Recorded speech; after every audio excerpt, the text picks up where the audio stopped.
In the Riemann integrability, Riemann consider the finite closed interval I. I is equal to the closed interval AB.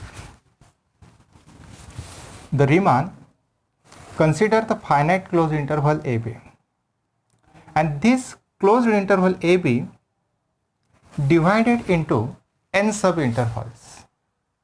See, this is a real line, and on this real line we take a first point A, and this one is B. This closed interval AB be a small interval. If we draw this closed interval on the line like this, and the Riemann take the partition of this interval and divide it into n subintervals. See, here A equal to first point is x0, then x1, this one is x2, x3, up to so on xi minus 1, xi, up to so on xn minus 1, and B is equal to xn. This is a finite closed interval AB, and here the condition is A is less than B. In this closed interval AB, A is less than B. Okay.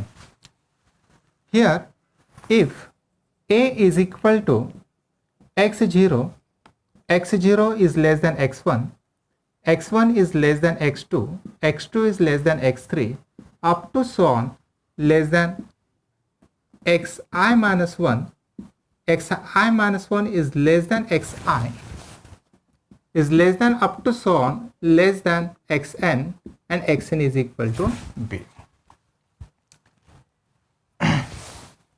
This is a finite closed interval. A is less than B.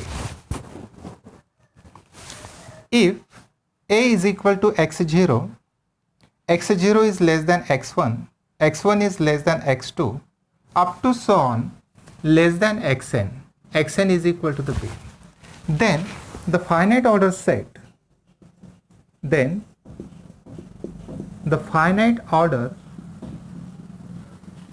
set P is equal to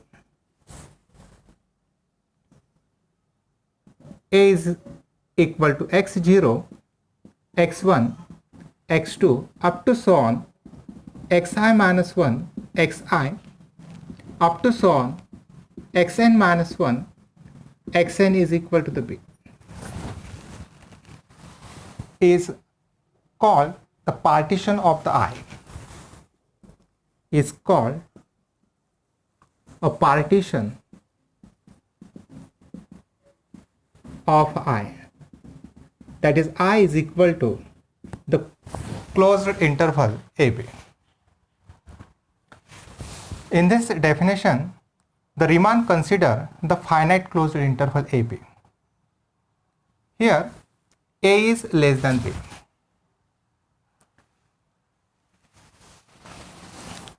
And Riemann take the partition of this closed interval AB. That is, this closed interval AB is subdivided into n subintervals. That is, this closed interval AB is subdivided into n subinterval. Then is called the partition of this closed interval AB. Here we write, if A is equal to x0, x0 less than x1, x1 less than x2, x2 is less than x3, up to so on less than xn is equal to the B. Then the finite order set P is equal to x0, x1, x2, up to so on xn is equal to the B, is called the partition of that interval. That is, I is equal to closed interval AB. Here this I is a closed interval AB, and this closed interval AB is divided into n subintervals. Here the first interval from x0 to x1, from x0 to x1, this one be a first interval. We say that this one is I1. x1 to x2, this one is second interval. x2 to x3, this one be a third interval. Up to so on, this interval is I of I. Up to so on, here the last interval, say In. Here this first interval I1 is equal to the closed interval x0 to x1. I2 is equal to the closed interval x1 to x2. Up to so on, the ith interval is xi minus 1 to xi. Up to so on, the nth interval in is equal to, xn minus 1 to xn. Okay, these are the sub-intervals of the closed interval AB. These are the sub-intervals of the closed interval AB. Here, the Riemann consider the finite closed interval AB, and this closed interval AB is subdivided into n subintervals. That is, the Riemann take the partition. Here, the set of points x0, x1, x2, x3 up to so on xn. Here A is equal to x0 up to so on xn is equal to B. Here the first interval from x0 to x1, this one be the first interval. I2 from x1 to x2, I2 from x1 to x2, I3 from x2 to x3, up to so on I of I from xi minus 1 to xi, and the nth interval is from the closed interval xn minus 1 to xn. These are the sub-intervals of the closed interval AB. Now, to find the length of these sub-intervals, see,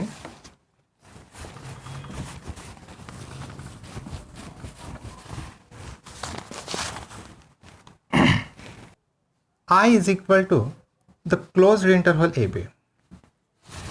If we find the length of this interval, okay, the length of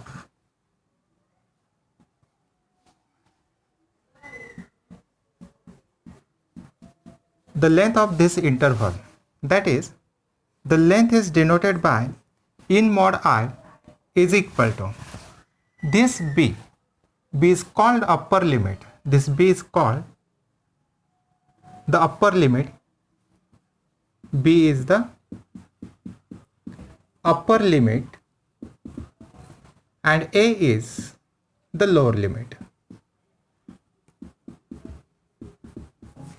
Here B is upper limit or say upper bound, and A is the lower limit or say the lower bound.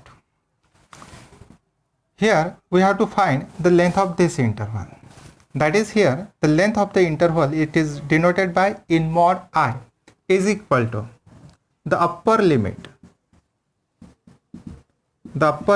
minus lower limit. Here the upper limit is B minus lower limit. The lower limit is A. That is, the length of the interval is B minus A. And in the length of the ith subinterval, in the length of ith subinterval, See, the ith subinterval is I of I is equal to that is the closed interval xi minus 1 to xi. This is the ith subinterval. If we find the length of the ith subinterval, that is the length of I is equal to, here xi is the upper limit, that is xi minus lower limit is xi minus 1, xi minus 1. Okay.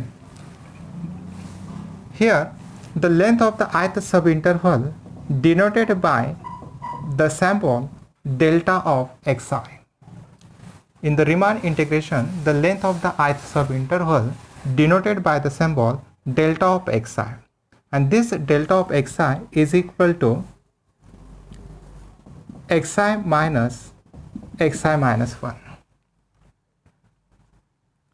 This is the length of the ith subinterval. Here I is equal to 1 to up to so on n.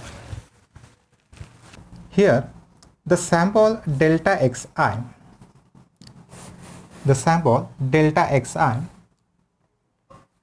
denote the ith subinterval.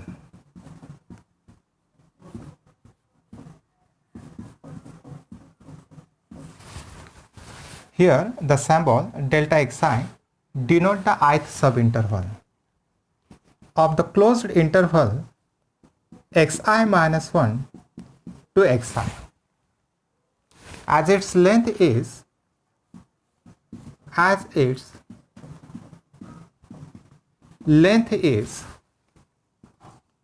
xi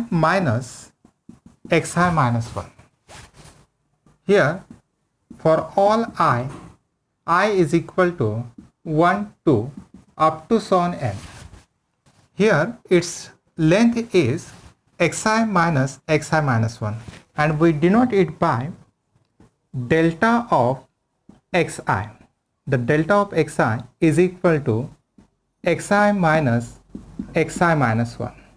I is equal to 1 to up to so on n. This is the length of ith subinterval. I is equal to 1 to up to so on n. Now to note that the summation of delta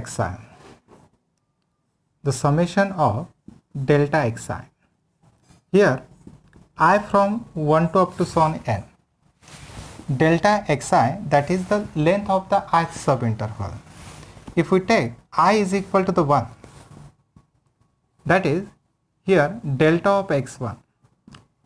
If we take I is equal to 2, delta of x2, plus so on, I is equal to delta of xi minus 1 plus delta of xi, plus so on, plus delta of xn.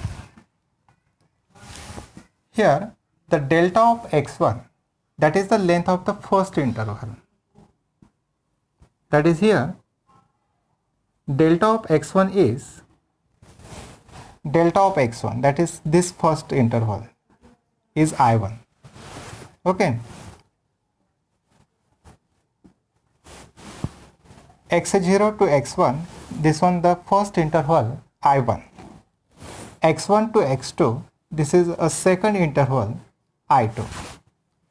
But the length of the interval delta of x1, the delta of x1 is equal to x1 minus x0. Second interval is I2, that is this one is delta of x2. The length of the second interval is x2 minus x1. Here the delta of x1 is x1 minus x0, x1 minus x0. Second, delta of x2 is x2 minus x1. Here we write plus so on delta of xn, plus up to so on plus xn minus 1, the last interval, the length of the delta of xn, that is xn minus 1. Here we write xn minus 1. That is equal to, here x1 minus x1 get cancelled, and here plus xn minus 1 and minus xn minus 1 get cancelled. Here x2 minus x0 plus x2 minus x1 plus x3 minus x2, x4 minus x3 up to so on xn minus 1. Okay, then here finally we get xn minus x1. Here x1 minus x1 get cancelled, minus x2 plus x2 get cancelled, x3 minus x3 get cancelled, plus xn minus 1 minus xn minus 1 get cancelled, and finally we get xn minus x0. Finally we get xn minus x0. This is the summation of delta of xi. The summation of delta of xi is equal to xn minus x0. But here xn is equal to the b, and x0 is equal to the a. Therefore, the summation of delta of xi, I from 1 to up to so on n, is equal to b minus a. Now we define the upper Riemann sum and the lower Riemann sum. Upper Riemann sum is also called the upper Darboux sum and lower Darboux sum. In the upper Riemann sum, Riemann consider the function f, and this function f be a real valued bonded function on closed interval AB. The function f is a real valued bonded function on closed interval AB. That is, let f be a real valued bonded function on the closed interval AB. That is, the function f be a real valued bonded function on closed interval AB. This function is bonded on the closed interval AB. That is, this function having supremum and infimum. That is, this function is bonded between supremum and infimum.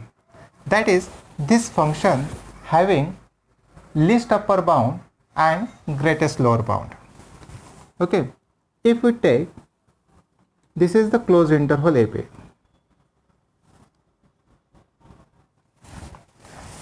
In this closed interval AB, this B is the supremum, or we call it the least upper bound, and this A is the infimum, call it greatest lower bound. This A is the infimum, call it greatest lower bound, and B is the supremum, call it least upper bound. For example, suppose this one be a line, we take the set 1 to 5. In this set, the elements from the right hand sides, here so many numbers, is called the upper bounds, and so many numbers in the left hand side, these are the lower bounds. Here suppose 0, minus 1, minus 2, up to so on. Here the number 6, 7, up to so on numbers. But this number 1 and 5 include in that interval. This number is 1, this number is 5. but in the upper bound the least element is 5, then we call it, this number is a supremum. Okay, this 5 call it B, and this number 1 call it A. These are the upper bounds. The number on the right hand sides, these are the upper bounds, but the least number is 5. So call it supremum, or is also called the least upper bound. The numbers on the left hand side, call it the lower bound, but here the greatest element is 1, therefore call it greatest lower bound. The number on the left hand side, these are the lower bounds, but the greatest element is 1, therefore the number 1 is called the greatest lower bound, or call it the infimum. Here this function f be a real valued function bounded in closed interval AB. This number 5 include in this interval, and the number 1 also including in this interval. These are the upper bounds, and the numbers on the left hand side, these are the lower bounds, but here the least element is 5 and including in the interval. So this one be a supremum, call it the least upper bound, and here 1 is the greatest element in the lower bound, so 1 is called the greatest lower bound, or call it infimum. That is the infimum of the function, and this x belongs to the closed interval AB, and here the least upper bound of the function, and x belongs to the closed interval AB, and x belongs to the closed interval AB. This least upper bound also call it supremum, or we write the supremum of the function, and this x belongs to the closed interval AB, and here the infimum of the function, and this x belongs to the closed interval AB. Then we write here the greatest lower bound of the function f of x, and this x belongs to the closed interval AB. Infimum is also called the greatest lower bound, and supremum is also called the least upper bound. In the upper Riemann sum, let f be the real valued bounded function in closed interval AB. Here the supremum, that is the least upper bound of the function, it is denoted by the capital M, and the infimum of the function, that is the greatest lower bound of the function, x belongs to the closed interval AB, the infimum is denoted by the small letter small m. In the upper Riemann sum, let f be the real valued bounded function on the closed interval AB, and the function f is bound between small m and capital M. That is, the small m and capital M be the bounds of the f.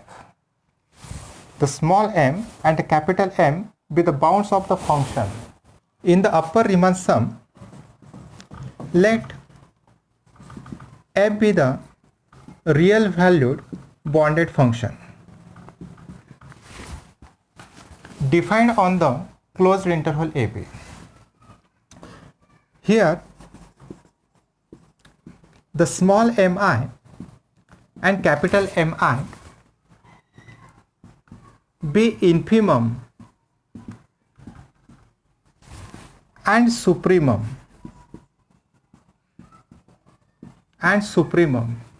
of f, be the infimum and supremum of the function in ith subinterval.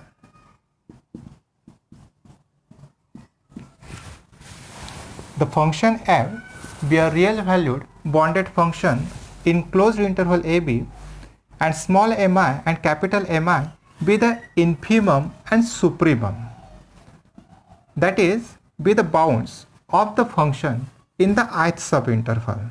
In the ith subinterval, we denote it by delta of xi. That is the ith subinterval. The ith subinterval, that is here the closed interval xi minus 1 to xi. This is the ith subinterval. In the upper Riemann sum, take the partition of the closed interval AB. And these are the points x0, x1, x2, x3 up to so on xn. But here the interval I is equal to, that is the closed interval AB, and A is less than B, and A is less than B. Here the first interval from x0 to x1, this one is I1. The second interval from x1 to x2, this one is second interval. x2 to x3, this one be a third interval. x3 to x4, this one be a fourth interval. And xi minus 1 to xi, this one is the ith interval. And this one is the nth interval. But in the upper Riemann sum, Riemann chose the upper bound. In the interval I1 from x0 to x1, this one the first interval I1. But in I1, this x1 is the upper bound and this x0 is the lower bound. But in this interval, the condition is A is less than B. That is here x0 is less than x1. Therefore here x1 is the upper bound and x0 is the lower bound. But x1 is the least upper bound and this x0 is the greatest lower bound. But the Riemann, the least upper bound is denoted by the capital M and the greatest lower bound denoted by the small m. So this first interval I1, this x1 is the upper bound. So this one denoted by capital M1. In the second interval I2, x1 to x2, this x2 is the upper bound, call it M2. In x2 to x3, this one be the upper bound. In x3 to x4, x4 is the upper bound. That is, this one be the least upper bound. In the interval I4, x3 to x4, therefore x4 is the least upper bound. In the ith interval, xi is the least upper bound. Say this one is mi. And in the nth interval, the least upper bound is xn. So xn is equal to the least upper bound. It is denoted by capital Mn. And here the first interval is I1 and the length of this interval,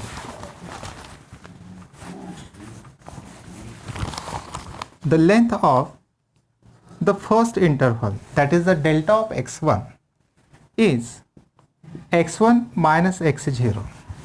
This is the length of the first interval. Delta of x2, that is the interval is x1 comma x2. That is the length of delta x2 is x2 minus x1. The length of the third interval, that is delta of x3. Delta of x3, that is the interval I3, that is x2 comma x3. x2 comma x3. That is delta of x3 is x3 minus x2. up to so on the length of the nth interval, that is delta of xn, and delta of xn is xn minus 1. In the upper Riemann sum, the Riemann choose the upper bounds, that is the least upper bound. M1, here x2 is the least upper bound. In this interval, x3 is the upper bound. In the fourth interval, x4 is the upper bound. In nth interval, xn is the least upper bound. So here Riemann choose the least upper bound, say m1, and multiply by the length of interval. The length of interval is delta of x1 is equal to x1 minus x0. That is the length of the first interval, delta of x1. Second, the least upper bound is m2, and the length of the second interval, I2. Okay, here the delta of x2 is x2 minus x1. That is the length of the second interval. Then the third least upper bound is m3. Multiply by length of the interval up to so on. The last is the least upper bound is mn, and multiply by the length of interval, that is delta of xn. Then taking the sum of this interval, then finally we get the summation of mi into delta of xi. Here I from 1 to up to so on n. That is, here m1, m2, m3, m4 up to so on mn. These are the least upper bounds, and multiply by the length of the ith subinterval. That is, here I from 1 to up to so on n. And the Riemann upper sum, it is denoted by u of pf. That is, here the partition of the function, it is denoted by u of pf, p for partition and f for a function. U of pf is equal to the summation of mi into delta xi. This is the upper Riemann sum. Therefore, here u of pf is equal to the summation of mi into delta xi is called the upper Riemann sum, or call it upper Darboux sum.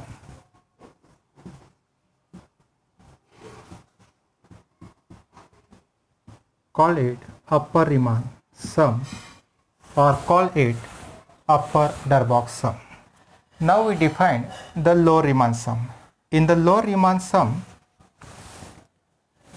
the first interval is I1. But in the lower Riemann sum, the Riemann choose the greatest lower bound.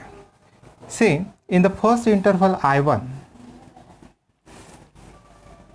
is the closed interval x0 to x1. This x0 is the greatest lower bound. This x0 is the greatest lower bound, or we call it the infimum. So this x0, this greatest lower bound, that is infimum, it is denoted by the small letter. This is the first interval I1, therefore we denote it by the small m1. This x0 is the greatest lower bound, so this one is a small m1. This x2, the second interval is I2, and its point is x1 and x2.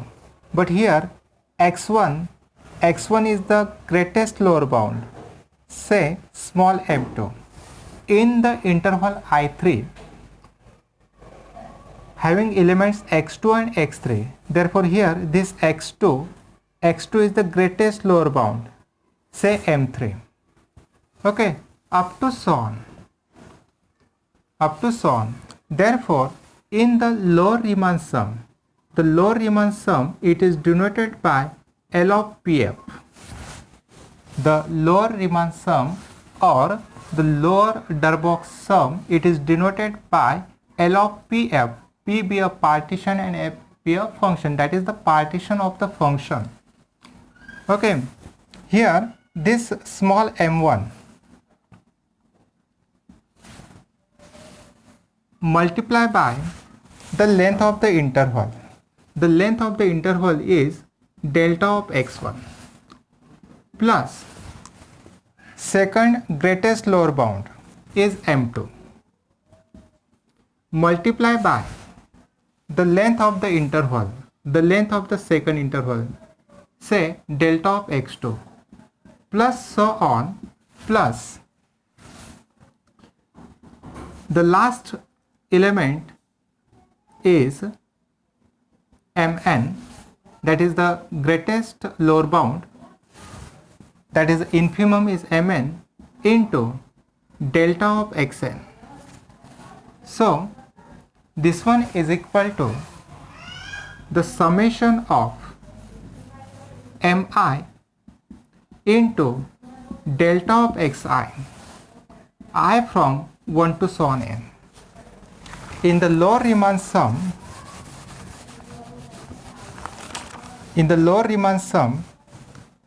the first interval is I1 having elements x0 to x1. Therefore, x0 is the greatest lower bound. Call it infimum m1. Second interval is I2. Therefore, x1 is the greatest lower bound. Say m2. In interval I3, x2 to x3. Therefore, x2 is the greatest lower bound. Call it m3. And multiply by the interval, that is multiply by delta x1, m2 multiply by delta x2, m3 multiply by delta of x3 up to so on. Then the lower Riemann sum L of PF is equal to summation of mi into delta xi, I from 1 to up to so on n. Therefore, this is called the lower Riemann sum. This is called the lower Riemann sum.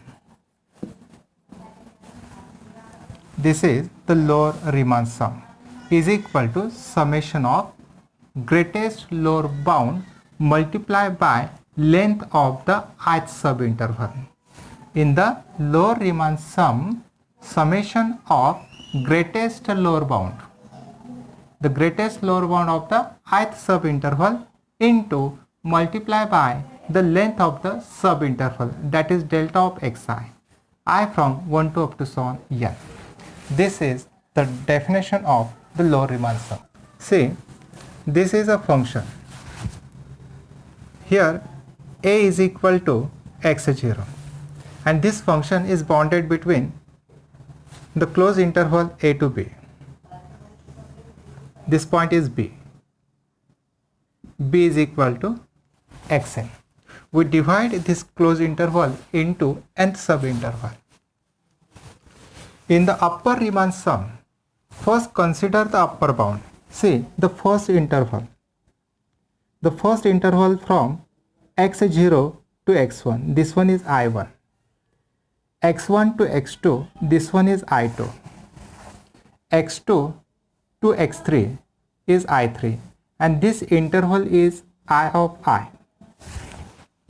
And the last interval is xn minus 1 to xn. This one is the nth subinterval. This one be a rectangle.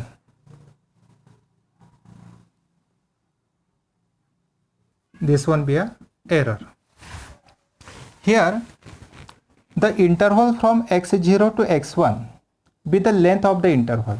See the first rectangle. This one be a first rectangle from x0 to x1.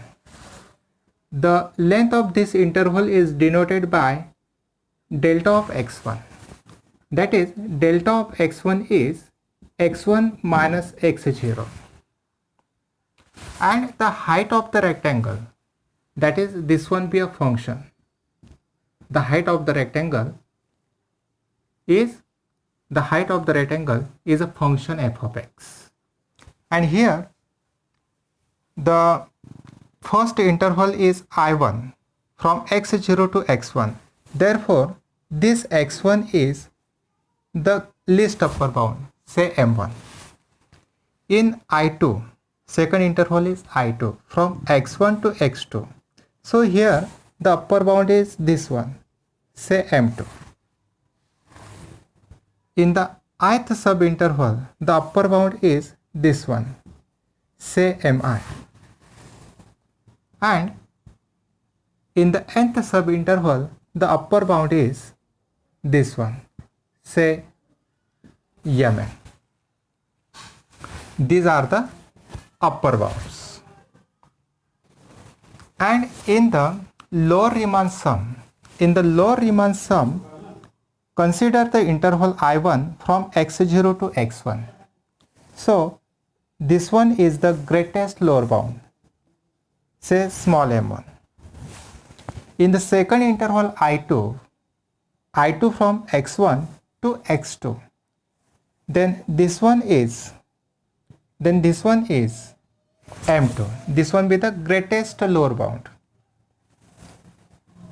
Up to so on, here m1, small m2, up to so on, small mn.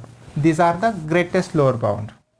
Okay, and here the lower Riemann sum L of PF is equal to the summation of greatest lower bound multiplied by the length of the ith subinterval I from 1 to up to so on n.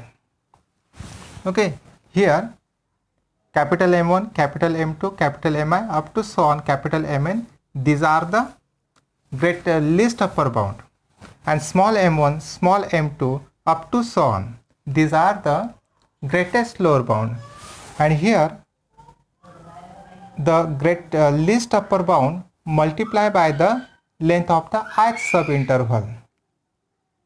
This is the upper Riemann sum. And in the lower Riemann sum, L of PF is equal to the summation of greatest lower bound multiplied by the length of the ith subinterval I from 1 to up to so on n.